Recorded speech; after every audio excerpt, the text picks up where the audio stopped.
വയനാട് ഉരുൾപൊട്ടൽ കേന്ദ്ര സർക്കാരിനെതിരെ ഹൈക്കോടതി. ദുരിതബാധിതരുടെ വായ്പ എഴുതി തള്ളാത്തതിനാണ് കോടതി ഈ താക്കീത് നൽകിയിട്ടുള്ളത്. വയനാടിനെ കുറിച്ചുള്ള ഒരു വാർത്തയും ഒരു അപ്ഡേറ്റും എനിക്ക് പറയാതിരിക്കാൻ സാധിക്കില്ല. കാരണം ഇന്നും ആ ദുരന്തം കണ്ണിൽ നിന്ന് മാഞ്ഞിട്ടില്ല. മരിച്ചവരുടെ മൃതദേഹം മൊത്തം മണ്ണിനടിയിൽ നിന്ന് എടുത്തിട്ടില്ല. ആ ഒരു സാഹചര്യത്തിലാണ് ദുരന്തം ബാക്കി വെച്ച ജീവനുകളുമായി കുറെ പേർ അവിടെ കഷ്ടപ്പെടുമ്പോൾ ഇതുപോലുള്ള സമീപനങ്ങൾ ഉണ്ടാകുന്നത്. അത് കേന്ദ്ര സർക്കാരിന്റെ ഭാഗത്തു നിന്നാണെങ്കിലും സംസ്ഥാന സർക്കാരിന്റെ ഭാഗത്തു നിന്നാണെങ്കിലും വെച്ച് പൊറിപ്പിക്കാൻ പറ്റാത്തതാണ്. സംഭവ സ്ഥലത്ത് പ്രഹസനങ്ങളും വാഗ്ദാനങ്ങളും നടത്തിയവർ ഇന്ന് അവരുടെ പുനരധിവാസം വേഗത്തിലാക്കാനുള്ള ഒരു നടപടികളും സ്വീകരിക്കുന്നില്ല. ഈ വീഡിയോ ഒന്ന് കണ്ടു നോക്കൂ.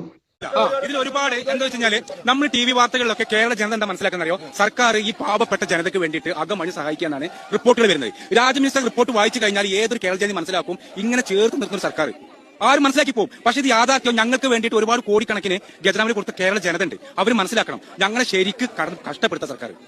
ഒരുപാട് പ്രശ്നങ്ങളുണ്ട് ഇവിടെ. കുറെ നല്ല മനുഷ്യർ കൊടുത്ത കോടിക്കണക്കിന് രൂപ അവിടെ കിടക്കുമ്പോൾ അതൊരു കുടുംബത്തിന്റെ പുനരധിവാസത്തിന് പര്യാപ്തമാണെന്നുള്ള വസ്തുത നിലനിൽക്കുമ്പോൾ പിന്നെയും അവരുടെ പുനരധിവാസം എന്തുകൊണ്ട് വൈകുന്നു എന്നുള്ള കാര്യം മനസ്സിലാകുന്നില്ല.